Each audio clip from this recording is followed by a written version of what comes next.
So appreciate the introduction, and going to talk a little bit about something closer to home. Michael's presentation on Mars was fascinating. As you'll see, my first professional work was in EDL for Mars, so it's got a special place in my heart. I'm always excited to see what JPL is doing out there, and Godspeed to that team come Thursday. I know we'll all have our fingers crossed and wish them the best. I want to talk a little bit then about our nearer neighbor, the moon, and what Intuitive Machines is doing on our lunar program. And this will be slightly less technical, more of an overview of kind of what is going on and what does it look like, and what are our aspirations going forward as part of the growing lunar transportation and commerce space. So a little bit about me. I put the two things on the left just to kind of contextualize the kind of person who's speaking to you. I played offensive line at the University of Texas in the 90s, which I like to joke was a millennia ago, where I stayed through and got my bachelor's, master's, and PhD all in aerospace engineering. Along the way, I learned to play bass guitar in a band, and not just any band.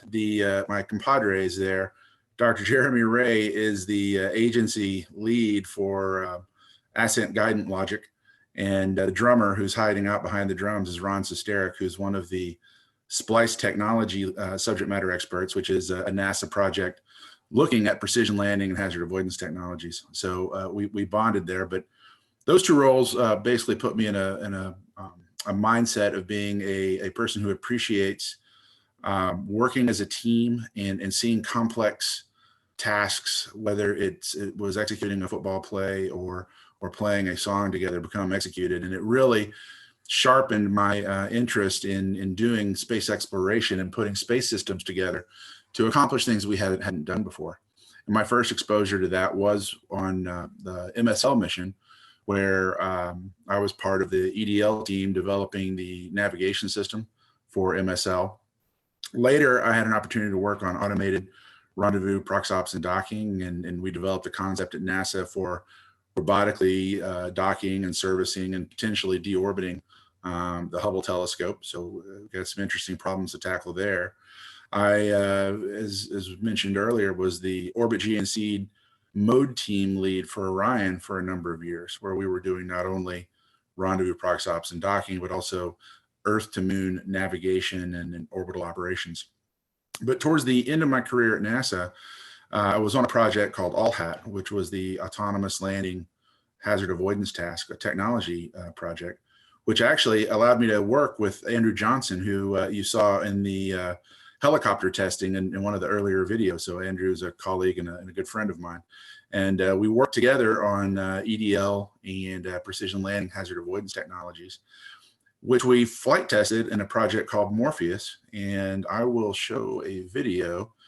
Morpheus was a project led by JSC, and we were going after three technologies: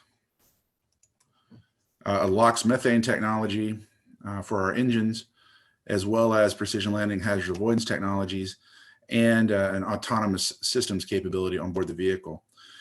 You can find quite a few videos of the flight tests we did with Morpheus. We did 15 free flight tests, and one of them crashed, but the lean development paradigm we had included recovery from that crash. We pushed early to hardware, understanding that a loss of vehicle was an acceptable design risk. And because of that, when we built the second vehicle, we built it much faster, much more capable, and it ended up being a robust test stand for us to accomplish all the mission objectives we had in the project. And this was the next to last test.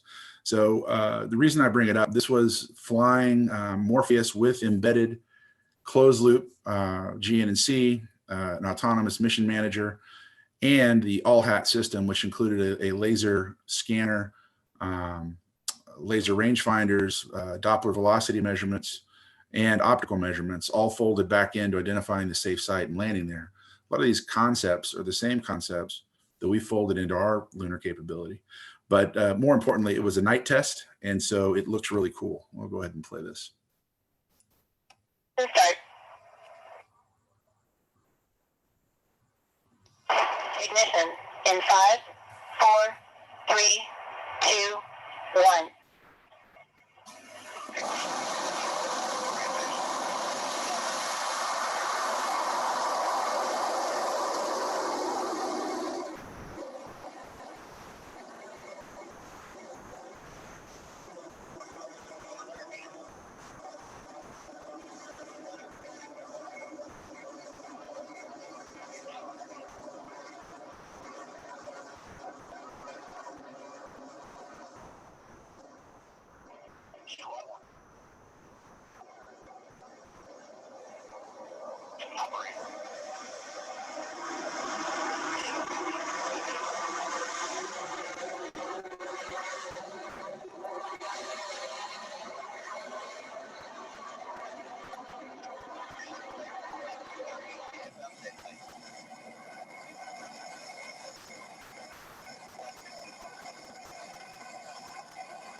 So you can understand why we were excited by the success of Morpheus, and it really did whet my appetite for going out and developing systems with small teams and really seeing what we could do with good systems engineering and the technology that we had developed for engineering within the aerospace community. And the tests were great. We did crash vehicles, I mentioned, and many of those folks have gone on either to become a part of Intuitive Machines or lead projects in their own right back at NASA. So my partners, Cam and Steve, and I came out, and it was early in the company. We were in think tank years. And just to give you an idea of the kind of things we did before we circled back around to focusing on the moon, we developed dynamic trainers for the drilling industry and applied CFD techniques to capping stack operations for subsea blowouts. We developed a rendezvous and docking sensor approach for a self-injecting IV system for observing patients in hot zones and hospitals. We flew drones in the Antarctic. But we did space work developing a universal reentry vehicle for bringing small samples back from the International Space Station. We took that through a CDR design phase. And then we played a small role, but are very proud of the role we played in helping develop the shape model method used by OSIRIS-REx for their recent touch and go, and also performed the vision navigation design validation for that mission, which in some ways inspired some of the systems we're using for our lunar program. Over the last 3 to 4 years, though, we've really refocused at being a space company again. And we have really a complete capability to execute lunar missions. One of the things that's very easy to do when you're talking about, especially the commercial lunar payload delivery service that NASA is running, is easy to focus on the landers and think of the lander and the mission as the same. And really, to execute a full mission, you need quite a bit more than that. You need a lander, but you also need an operations center, which we have now built and developed and doing training in here at Houston. We call that Nova Control. We have our own manufacturing technologies. We have an in-house additive manufacturing for both titanium and stainless steel Inconel alloy parts. We print our own engines, and there's a snapshot of our VR900 engine on the test stand. That engine is the one that will land the Nova Sea lander on the moon in November. And we've also developed a space communication system. I'll talk a little bit more about that in just a minute.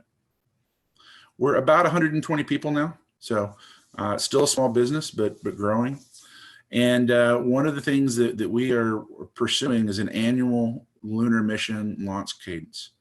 So our first mission, IM-1, lands at a mid-latitude site this November. And we have 5 NASA CLIPS payloads on that mission. And then we have a number of commercial payloads on that mission that are funded outside of NASA. Some are university, some are private. And one in particular I'd call your attention to is EagleCam. And I need to update these charts to give credit to EagleCam to Embry-Riddle Aeronautical University. EagleCam will be a small camera that ejects from the lander as we do our terminal descent, and will actually take images of the IM-1 Nova-C lander during the final descent. And so it'll be the first third-person viewing of a landing at the moon, and we're very excited. It'll take those images, then it will land nearby, and then we'll radio the images back over to the lander, and then send them back home. So we're very excited about that. A year later, we have our second mission, IM-2, also on a Nova-C vehicle. And that mission has 2 NASA payloads. One is the Prime 1 drill and the M-Solo camera set. So the Prime 1 drill is an ice and water resource drill that we will be testing in advance of a subsequent mission NASA's flying on an astrobotic lander to deliver the Viper rover, which also carries a Prime 1 drill on it. There is another NASA, actually 2 more NASA payloads on that. One's the Hopper and one's Nokia LTE. So Nokia won a contract to demonstrate LTE mesh communications at the moon during a recent tipping point call out of the Space Technology Mission Directorate. And we're their ride. And so we're their ride and partner for taking a rover to the moon, which will then drive away from the Nova-C vehicle and demonstrate LTE communications. But also the Hopper, which I'll show in a subsequent chart, which will basically demonstrate the ability to do surveys and reconnaissance away from the lander by flying a micro spacecraft. And it's really kind of, if you think about it, it's like a drone. It's like a small drone. But since there's no atmosphere at the moon, of course, we can't use propellers and wings or do something like the Mars helicopter that Michael presented earlier. So we're carrying a small storable propellant system on the Hopper, and we're going to demonstrate that. I will say part of the Hopper was actually inspired by Mars Perseverance, and that I was visiting JPL a couple of years ago, and I got to see the precision landing TRN system they're putting together with all those great cameras. And I asked Andrew Johnson if they were going to be able to reuse some of those cameras after they landed. You know, there's a couple of really good cameras on the bottom side of the rover once it lands. And he said, no, they weren't able to because of geometry, that once the TRN, terrain relative navigation job, was complete, they wouldn't be able to reuse those cameras again. And that stuck with me. And then we had a brainstorming session, and in our group, the idea came out. We're actually reusing our precision landing and hazard avoidance camera system and lasers as part of this Hopper. So we'll take the sensor package that we normally use on Nova-C and put that on a micro spacecraft, bolt the micro spacecraft to the Nova-C lander, use those instruments as intended normally first to help land Nova-C. But then once we land, when we detach the Hopper, those sensors will then be reused and go away and be a navigation system for the Hopper. So we're very excited to demonstrate that.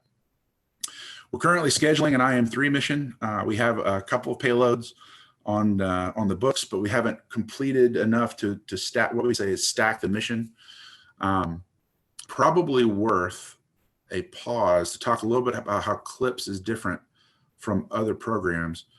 So NASA CLIPS pays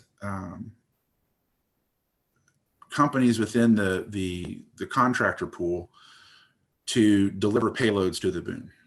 But unlike previous missions, those are not NASA missions. Those are still missions by the individual companies, which are carrying NASA payloads along with them. And so for IM-3, actually, it's entirely possible that the first payloads we have commissioned and signed for that will not be NASA payloads at all. We're looking at other customers to begin that process. And then, as with any shipping company, you wait to commit to your shipping date or your launch date once you have enough of a manifested payload to make a good business case. So we're working on that for 2023. By 2024, we hope to bring a Nova D capability online, which I'll talk about shortly. And then as early as 2026, we have a design for Nova M.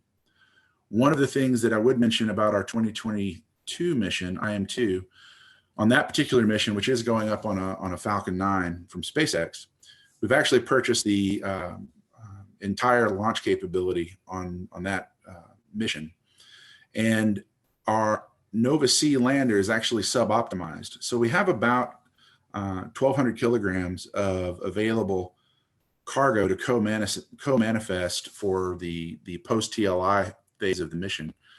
And we're actively basically trying to figure out what the market is for a cislunar rideshare capability, and have a couple of interesting customers who are going to take us up on attaching between our lander and the Falcon 9 and being a part of that mission as well. So as we retooled the company in 2018 to look back to our roots in space, really focusing on CLPS originally and end-to-end lunar missions, it provided opportunity. Once you have a platform of I'm going to build a lander to go do a mission, it provides opportunities to grow into different areas. And some of those areas we see here, space communications is a natural one. We needed a control center, and we needed the radiometric tracking and telemetry that, for instance, the DSN provides for Mars missions. However, because this is a commercial lunar mission, we don't have prioritized or even assured access to the DSN. So rather than risk the chance that mid-mission we could get bumped for a emergency on one of the ongoing NASA missions, we've actually contracted out our own dish time and our own dish locations with our own front-end processors and frequency licenses for a completely commercial radiometric data and tracking solution for lunar missions, which we call the Lunar Tracking and Telemetry Network, or the LTN. And we've already begun testing that system and communication with the different dishes. We've developed our radiometrics package and are doing our own orbit determination. So a lot of interesting work in our space communications group. Space products, of course, I mentioned the additive manufacturing we do on our own engines. A byproduct of building our own engines and igniters is we've actually made sales of some of the key components of our propulsion technology. And so we not only do full end-to-end lunar missions, but we sell some of the core technologies. And we have a company that we're partnered with called X Energy, who's developing a next generation nuclear reactor. We're working with them to see how we might collaborate and participate in some of the upcoming space nuclear opportunities that NASA and the Department of Energy have out. So really all this started by saying, hey, let's go to the moon, let's build a platform to land on the moon, realizing then that many of the things we did allowed us to branch out and to pursue some of these opportunities. We're very excited about what the future holds in Intuitive Machines. A little bit then about our lunar program. So the NASA Commercial Lunar Data Services, Lunar Payload Services, sorry, CLPS, is one that you may have heard of in the press. Being a company that is part of the vendor pool for CLPS, we looked at that and said, you know, we don't want to be a one and done. We want to do more than one mission. And so we need a program.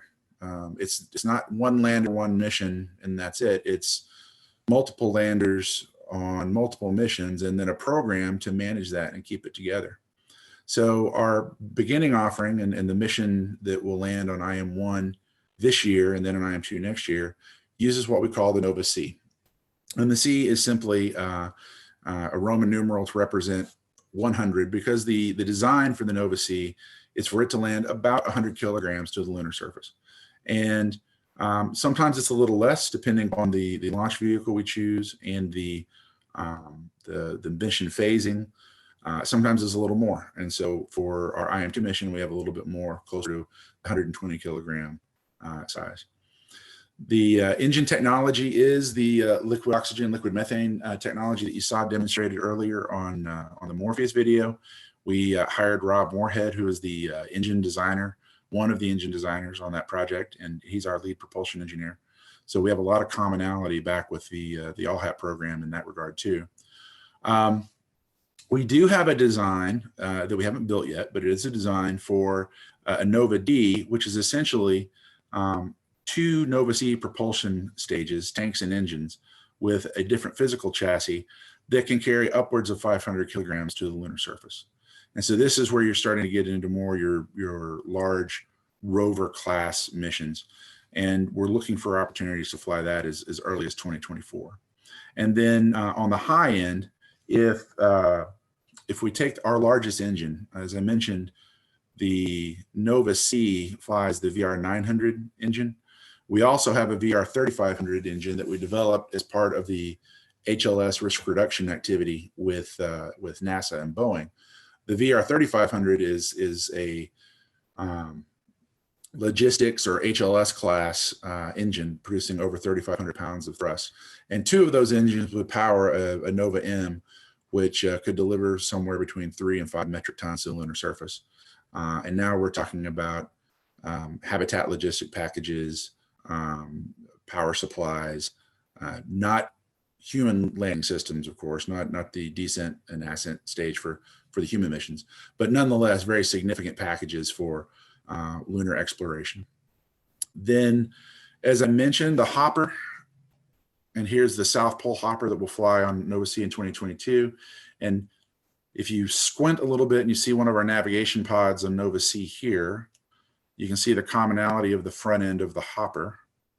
And this will allow us to do a number of things. It will allow us to go to extreme environments. So one of the first demonstrations we'll do is we'll hop into a deeply shadowed crater and take some images, and then we'll hop back out before we get too cold. And then once we hop back out to the rim of that crater, we'll beam the images back over to the Nova C, and it'll send those home. That's one application you can imagine for the hopper, which I forget the official name of the hopper is the Micronova. We also have a proposal that we just submitted for the NASA PRISM project for science payloads, where we have a slightly larger version of the hopper that carries 7 kilograms of science payload to investigate the Reiner Gamma magnetic anomaly on the moon. And that can only really best be tested by flying magnetometers through a 3D test pattern of that region. And so we'll actually fly the instruments not just over the anomaly, we'll fly it through at different altitudes and collect data there. As I mentioned before, we have Nova Control ready. Josh Marshall, who's our media public relations coordinator guru, has a couple of great videos about Nova Control online. And then the LTN is ready. And we have a number of small dishes with the LTN, but the larger ones that we use include dishes at Moorhead, Goonhilly in the United Kingdom, Ialulu in India, and then Parkes has a large dish in Australia. The number of dishes, it turns out, for cislunar and deep space missions is not necessarily as important as the geometry. And as you can see, we have a great longitudinal geometry distribution with those dishes, and a decent north-south geometry, where we are actually working on additional southern hemisphere dishes as well to give us better coverage for those missions. We have a rich engagement with the academic community and a number of those institutions across the United States. Up until COVID kind of closed things down, we had a robust internship program and have educated over 70 interns at Intuitive Machines since we started the company. And that is great for us. It keeps us fresh and in tune with new ideas and new concepts. It also provides us with a pipeline, of course. Many of those people have been new hires and early career hires for the company. But really, it's the ideas. We get a lot of fresh ideas from our university partnerships across the board. We also have a global supply chain. There are some parts of our lander that we have purchased. For example, you can find online that we've purchased the power control and distribution unit from, oh gosh, now it just escaped me. Anyways, Sweden. So we purchased that unit from Sweden. There's some specialty devices we've picked up here and there, but most of the lander, we're over 93% American made, but did find it advantageous from a business point of view to pick up a few things here and there.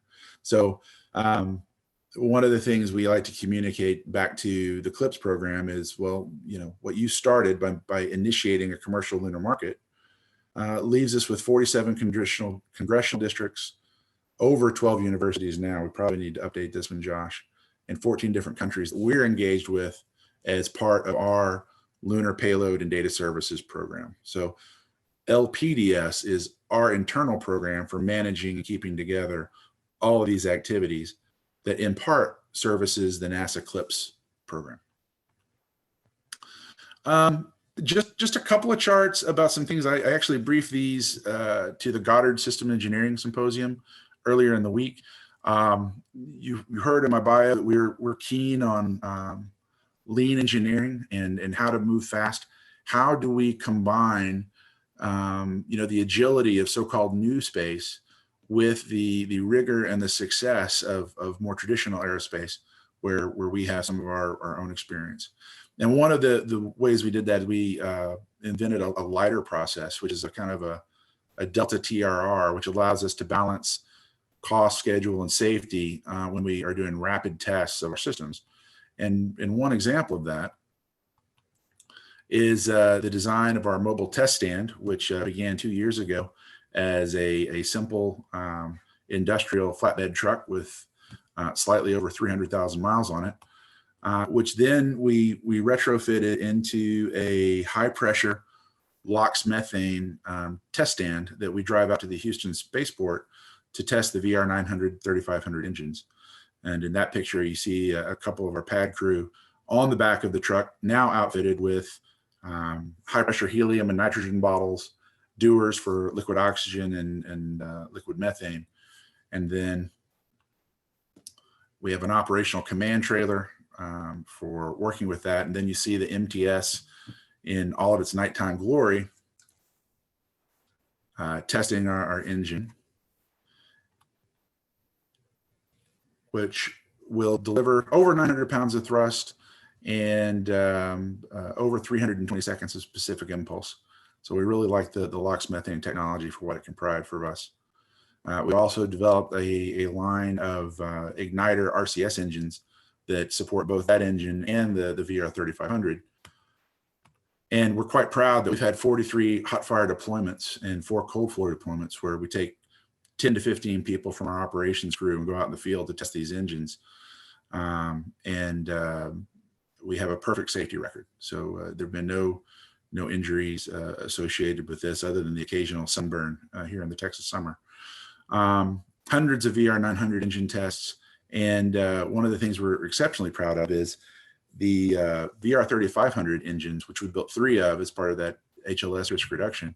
We actually set the test stand record on stand 115 at the Marshall Space Center with that engine 4 months after we won the contract to develop it. So some agility, but some performance is what we're trying to forge into our company as we go forward. Also from the AIAA SE&I seminar, from the Goddard SE&I seminar, but kudos to AIAA. One of the things I preach to them is when you're combining the rigor of traditional aerospace but you're trying to maintain agility, really taking advantage of the good stuff. And AIAA has some rich documented materials for things like managing the mass of a developing system to make sure that your spacecraft doesn't outgrow your launch capability, your launch provider. And we've found that what AIAA already has for the standards of how to manage this mass to be incredibly effective in the way we approach managing the vehicle, and even have compared that historically to other systems, just to make sure that through our development, we were on track throughout this process. So we're going to have landed in the span of 36 months. We will have gone from initiating our lunar program to landing 2 landers and a micro hopper on the moon in 36 months. But this kind of knowledge of how to manage your developing those systems and to keep us on the true path to meeting our mass goals was essential. So that's just a quick overview. I'll have some time to answer some questions. It is a unique time in the aerospace industry. We're very excited because we believe that there is an opportunity to take some of the rich heritage of aerospace engineering and development that's been done before, but then combine some new concepts and perspectives and reinvent it and recombine those into new business models and new engineering solutions, and that the capabilities for space exploration and commerce are really just about to explode. So very happy about that. And then the last chart I have, just to give you a feel, this is as of December of last year, the landings on the moon. And then we hope in the next 2 years to add our names to that illustrious group with the mid-latitude IM-1 mission this year, and then the South Pole mission IM-2 coming up in November of next year. And that's all I had as far as charts go. So if we have time for questions, I'll be happy to answer any. Now this is so cool. This is amazing. You know, as you said, this is amazing time. This seeing what you were doing. This very inspiring. And also what you said about AIAA, this standard mass management. This is another thing. You know, people. You know, a lot of people, especially new people, still they don't really know. You know, what's the best. You know, for AIAA. So this is really amazing. So anybody have any question? You're welcome to click raise hand to speak out.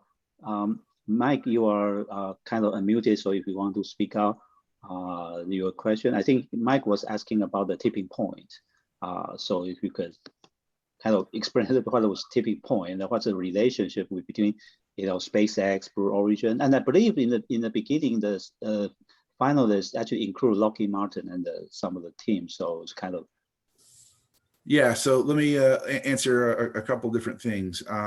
One, the CLPS vendor pool was originally 9 companies, and then they had an on-ramp opportunity where they let, I believe, 4 more companies in, and that's when SpaceX and Blue Origin also joined the ranks of the CLPS companies. So we do not compete with SpaceX and Blue Origin and Dynetics for the HLS. That's the human landed system. But if you think about what's going to happen with the human landed systems, those will be multiply redundant, fail-safe, you know, verified for human standards. In the commercial world, we don't have that requirement, and you probably don't want that requirement. Even though your cargo is precious and you want to deliver cargo and science to the moon, doing so with the same level of testing and fail-safe capability that you have for, say, a human lander would make that prohibitively expensive, or at least it would make it much more expensive. There's a lot that goes into making a human-rated system. And so where the CLPS program runs is delivering NASA payloads and services really from things as small as, I believe the smallest CLPS payload that's flown, is to be flown, is a retroreflector, just a couple of kilograms, up to the Viper rover, which is 500 kilograms. And then I know that our company is prepared to offer CLPS services up to the 3 to 4 metric ton range as well. So right up until you start leaving the cargo world and move into the human transportation world, that's where you kind of leave what we're doing and you get into where Blue Origin, SpaceX, and Dynetics are in the HLS world. So different approaches. The Tipping Point program by STMD is one that we're very fond of. We think it's a great program because what they're looking at are technologies that you might have at a technology readiness level of 4 or greater, that if you had some investment for the non-recurring engineering to push that over into a higher TRL, that there would be opportunities to take that and not only improve NASA's space exploration capabilities, but also reduce industry cost for space commerce and space activities. And the call is different every year. That is run out of STMD, and they have different topics every year. The one last year included extreme access and communications technologies. And that's why Nokia won one for demonstrating LTE at the moon. And we partnered with them to provide their transportation in that proposal. And then we won one for the Micro Nova under the access to extreme environments with that demonstration model of separating from the larger lander, then flying off into a deeply shadowed crater, and being able to do science and collect images and then fly back. So that is separate from the CLIPS program. But in those particular instances, the proposals to Tipping Point actually proposed a space demonstration on our vehicle.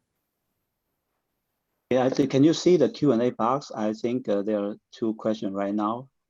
The first one was by Matt. Matt, you are unmuted. Do you want to speak out or just ask Dr. Crain to answer?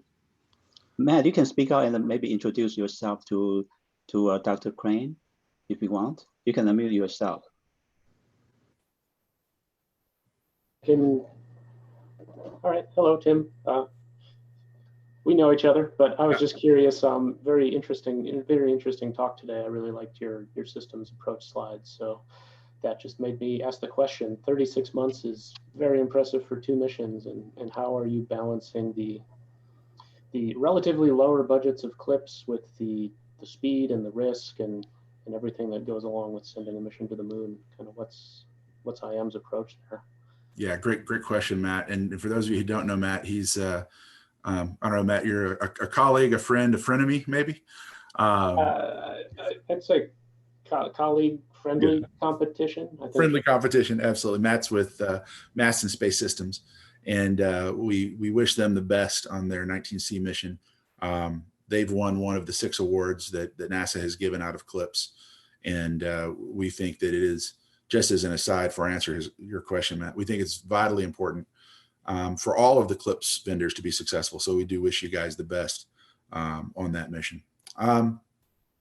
So how do we balance it? The whole idea of lean engineering is at times as much an art as it is a science. But what I told the folks at Goddard is you really have to have three key components. The first one is you have to know what's important. So you have to know if within your project is success at all other at the expense of all other metrics, as it might be on a human program. If that's the metric, you all have to be on the same page with that. If it is cost and schedule, but accepting higher risk, you all have to be on the same page inside your team to understand what your approach to balancing those factors out are. Because if you're not on the same page, it can really set some tension up within the team. That's the first one. The second one, and you saw the title on one of my slides, which is use the good stuff. It's a warning to new space companies and even if it's old engineers at new companies, to not throw away all of the learning and the knowledge of the established aerospace community, but to mine it, use it as a reservoir of knowledge for good things that really will help you, not having to relearn what someone already knows. And then the last one is to drive the schedule. We do a lot of what we call arbitrary and inflexible milestone tests, where we're going to set a date and we're going to test on that date. And we'll gather the data from the test, even if the test result was not successful. And we do that with a managed risk process to say, yeah, we understand that. And a less than successful test won't cripple the program, but it will drive interfaces. It will drive test readiness in a way that no amount of PowerPoint discussions or engineering can. And I think you see this quite a bit in a lot of the companies that are out there now. I mean, I chuckle when I see the Starship tests from SpaceX in the news, and the news commentator, they kind of have a sad face, like, oh, it didn't work, not too bad that they didn't have a successful test. Whereas I assure you, the folks at SpaceX were quite willing to risk that asset to push the test objectives and to get closer to flight. And they're viewing those tests as test success. And so a lot of that driving the schedule and understanding how to manage your risk, I think, is key for moving fast. We've had some setbacks internally, but those were all acceptable to get to points where we had advanced our technology and capabilities.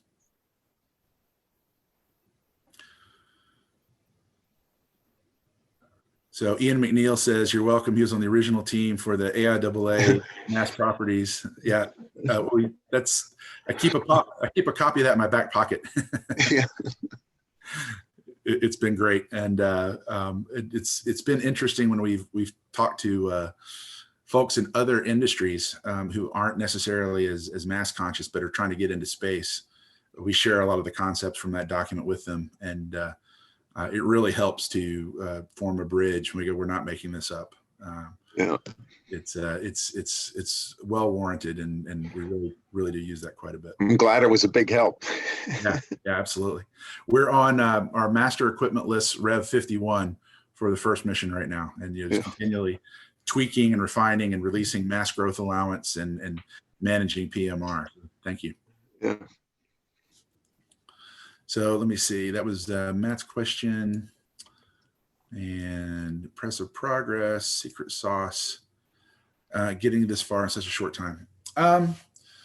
One of the things that helped us quite a bit too is when the company started and it was relatively small, we hired a lot of systems experts. And so in many cases, we didn't have to do trade studies on every system to know either what would work or what was good enough. And we do resist the urge to optimize every system, because the old aerospace adage, better is the enemy of good, will really slow progress. And so we have to be willing to move forward and accept a suboptimal solution that works and gets us there, that we have opportunities to improve on in the future. In fact, when you look at Nova D, absolutely, when we build the Nova D, lessons learned from Nova C and improvements from that will roll in, and that'll be the appropriate time for moving to better. But right now we're focusing on sticking the landing with Nova C and not necessarily putting every bell and whistle that you could on a lander. A perfect example of that, just so you know, a lot of folks, since we're located in Houston, a lot of folks on our team have a human spaceflight background, and that human spaceflight background comes with a significant amount of fault recovery and failure recovery to second and tertiary systems, and we've had to resist the urge to go down 3 levels of failure and have solutions for that, because you really open yourself up for complexity. If you try to do too much fault recovery and you don't have the resources that, say, a human flight system has, you're really taking resources away from making sure that the primary system worked in the first place, and you didn't need those secondary and tertiary systems. So we have to run that balance quite a bit. I think Matt just posted an interesting link, a good example of funny poke at one of Mason project by Intuit machine. Hi, Tim. This is Svetlana Hansen. Really nice to see you. I'm also from Johnson Space Center. I work at the Gateway, so I'm really happy, and I'm looking forward to see the success of intuitive machines. I have one more question, and yes, I was gonna compliment also you guys.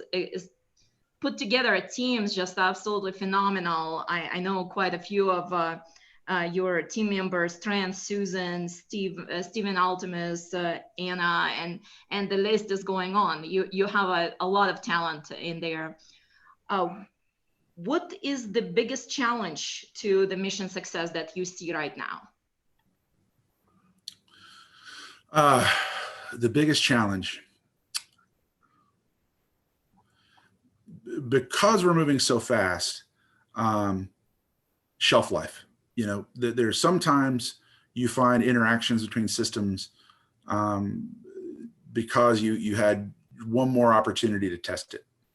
And you know, if schedule and cost weren't an issue, you know, I'm sure everybody on our team would say, wow, you know, we'd like more time to test. You'd always like more time to test.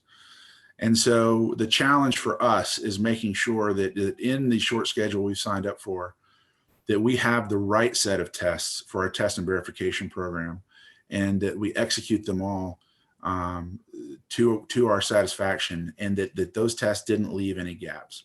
That's the biggest thing. And you know, large aerospace companies have entire test and verification groups within the company, and we're much more integrated within our development teams. So yeah, I'd say that's going to be what, in the end, we know we can beat the physics. In the end, we know we've got great systems. But did we pick the right elements for T and V that captured all the things we needed for mission success? That'll be the biggest challenge. That's a true system integration kind of answer.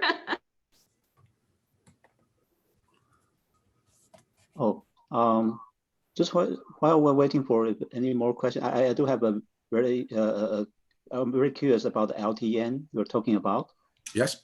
Yeah, because is this completely independent from DSN? So their own dishes, those things?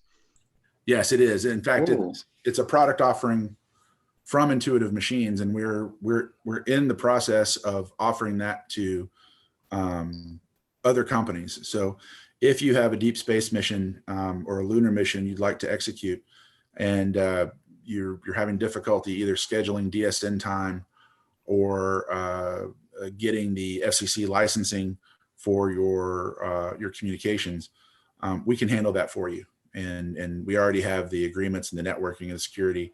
The person in charge of our ground systems is Dr. Troy LeBlanc, who was part of mission control and operations at the Johnson Space Center for a number of years, and is making sure that we have all the same rigor and capability in our network, the LTN, as you would get on the DSN. And so, you know, the DSN is a wonderful system. It's world-class, and there's nothing else like it yet.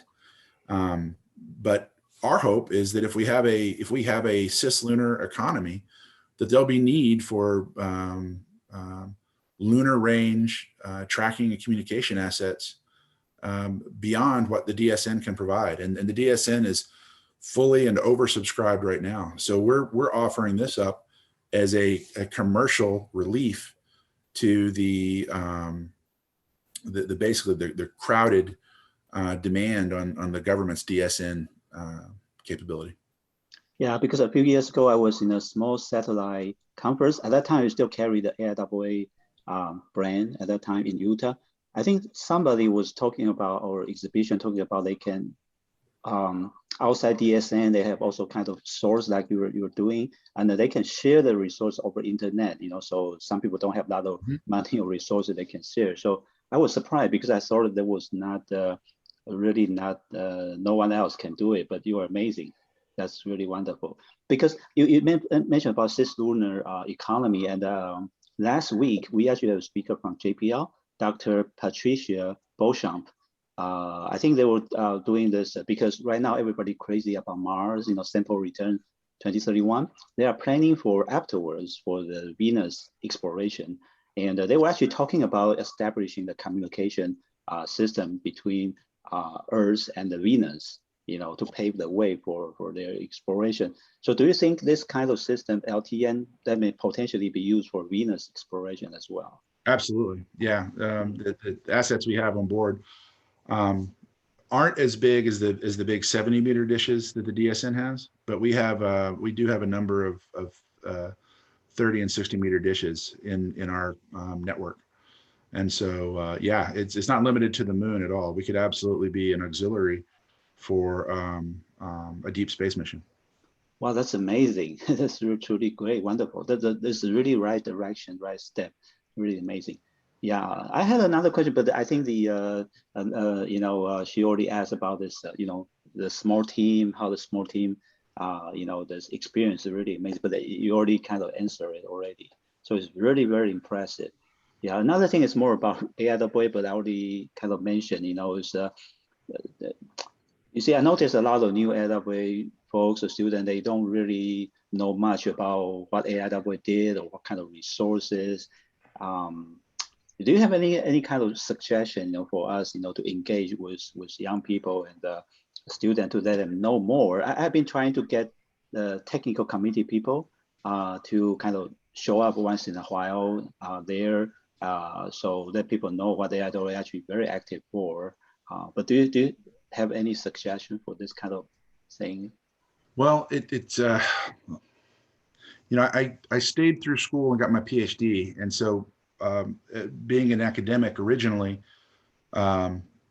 publishing was very important. And so my first exposure to AIAA was writing papers for conferences and journals, and that really pulls you in. So I think my advice for early career people, young people, would be, let's say you get a bachelor's degree in engineering or science, and you want to work in the aerospace community.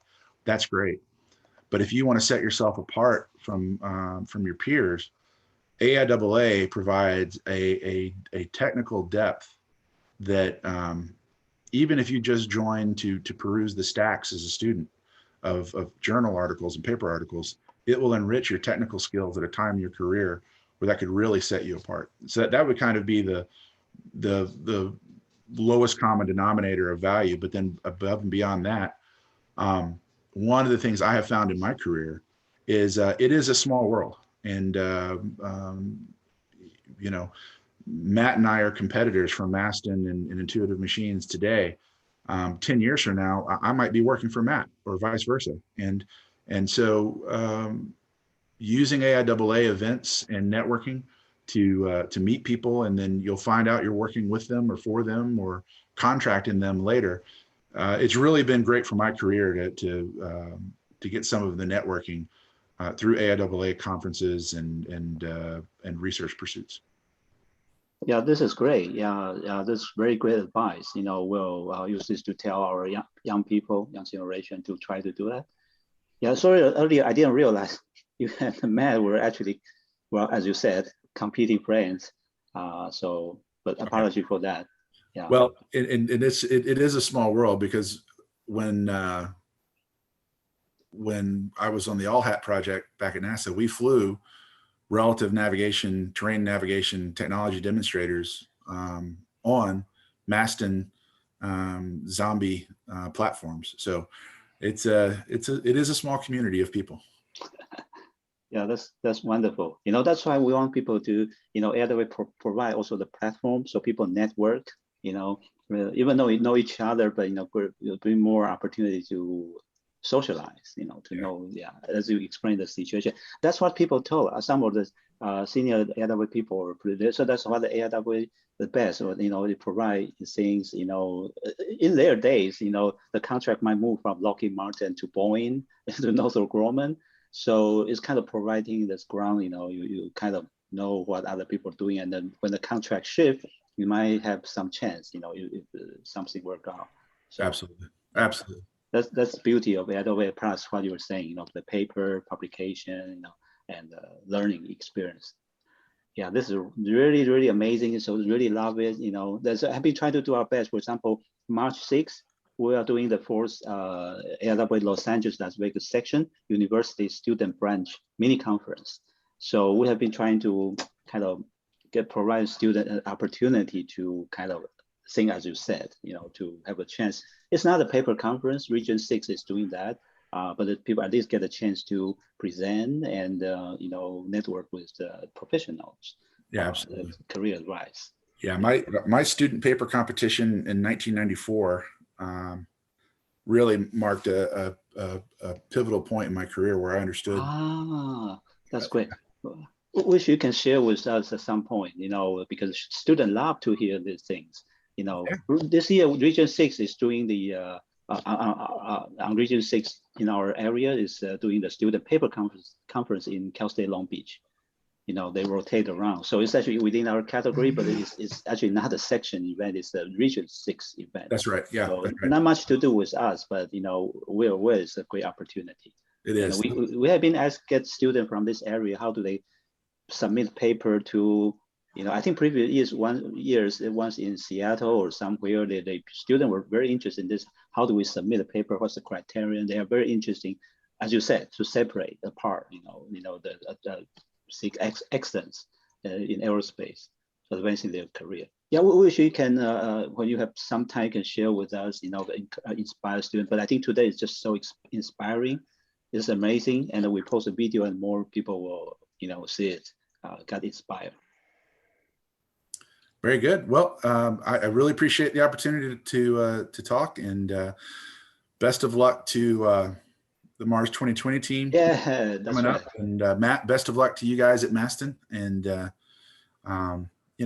hopefully 10 years from now, we'll look at this as the dawn of a new age of exploration. Yeah, yes. Matt is in our area, so kind of, yeah. Thank you. Really appreciate it. You too. I mean, more missions. There's a lot to learn at the moon and every planet beyond. So, yeah, Matt, come back again. Speak with us. Speak to us when you have time. All right. So, if no more questions, let's thank Dr. Tim Crain again. Thanks a lot. You bet. This is amazing. Yeah. So, really appreciate everyone. Yeah, thank you, Stevana. So thank you so much, everyone. I wish you enjoyed today's event, and stay tuned. And we'll have more events coming up to get people network together. So have a nice Saturday and a great weekend. And today's video will be posted online today or tomorrow. We'll send a notice to everyone. Thank you so much, and see you next time. Bye. Bye. Bye-bye. Bye.